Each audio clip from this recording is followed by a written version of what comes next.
Assalamualaikum warahmatullahi wabarakatuh. Saya Trisundari, mahasiswa Pendidikan Bahasa dan Sastra Indonesia, Rombel 1, dengan nomor induk mahasiswa 2101418010. Nah, di sini saya akan menjelaskan tentang materi media pembelajaran teks editorial di kelas 12 SMA, SMK, MA, MAK. Apa saja yang akan kita pelajari? Di dalam kompetensi dasar 3.5 dan 4.5, kita akan membahas pengertian teks editorial, ciri-ciri teks editorial, struktur teks editorial, dan aspek kebahasaan teks editorial. Yang pertama, pengertian teks editorial. Editorial atau tajuk rencana. Editorial sering dikatakan sebagai suara surat kabar. Editorial atau tajuk rencana adalah suatu artikel yang memuat peristiwa atau fakta sebagai dasar menyatakan pendapat atau opini suatu surat kabar. Setelah kita mengenal pengertian teks editorial, kemudian kita akan membahas ciri-ciri teks editorial. Ciri-ciri teks editorial ada 4. Yang pertama, bersifat aktual. Yang kedua, bersifat fakta dan data.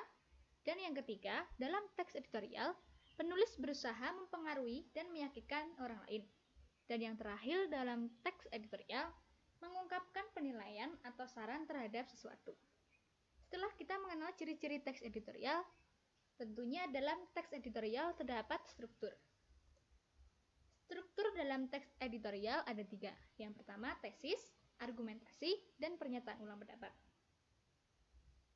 Dalam tesis merupakan bagian yang mengemukakan topik yang akan disampaikan. Biasanya terdapat pada awal paragraf sebagai pembuka pembahasan. Yang kedua, argumentasi. Pada bagian ini, penulis menyampaikan fakta yang terjadi di lapangan dan mengomentari fakta tersebut berdasarkan sudut pandangnya. Tujuan argumentasi adalah untuk mempengaruhi dan meyakinkan pembaca. Penulis ingin agar segala sesuatu yang disampaikannya dibenarkan oleh pembaca, sehingga pembaca pun mengikutinya. Argumentasi biasanya terdiri atas beberapa paragraf. Dan yang terakhir, dalam struktur teks editorial ada pernyataan ulang pendapat.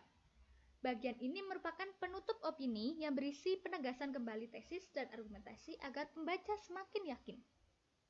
Kita mengulas sedikit corak tajuk rencana interpretatif. Dalam tajuk rencana interpretatif, memberi informasi lebih luas tentang suatu fakta atau peristiwa.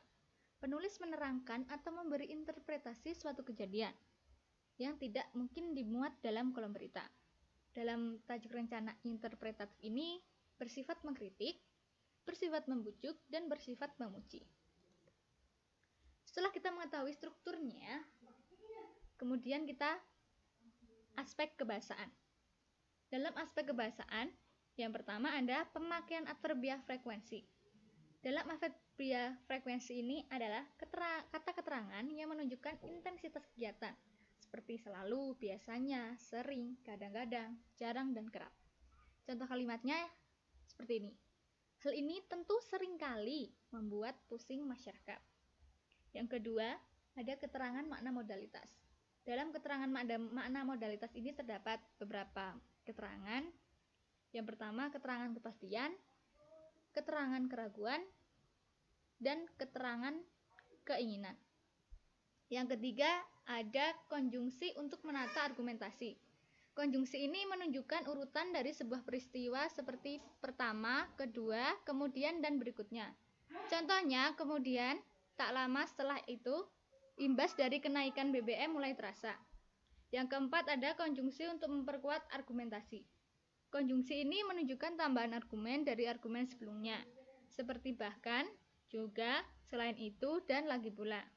Contohnya, dalam kalimat selain itu, cabai dan bawang pun ikut-ikutan naik.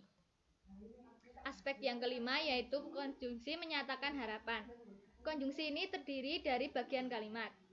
Kalimat yang pertama berisi pernyataan, sedangkan kalimat kedua berisi tujuan atau harapan. Contohnya, dalam kalimat, pemerintah mencari strategi-strategi jitu untuk mengatasi masalah ekonomi, agar ekonomi Indonesia tidak semakin parah. Aspek kebahasaan yang terakhir adalah penggunaan kata kerja material, mental, relasional. Dalam kata kerja material adalah kata kerja yang menunjukkan peristiwa fisik atau peristiwa seperti berlari atau mencuci. Contohnya dalam kalimat, akibat kebijakan tersebut, masyarakat harus membeli BBM lebih mahal. Kata kerja ini terdiri atas kata kerja yang menerangkan persepsi, afeksi, kognisi. Nah, berikut ini terdapat contoh analisis struktur. Tesis, argumentasi, penegasan ulang. Di dalam contoh ini membahas tentang di era perkembangan saat ini semakin hari semakin memalukan saja di Indonesia dengan adanya tindakan kasus korupsi. Kemudian ada argumentasi dan penegasan ulang yang semakin memperkuat tesis dan argumentasi. Cukup sekian materi dari saya. Kurang lebihnya mohon maaf. Terima kasih. Wassalamualaikum warahmatullahi wabarakatuh.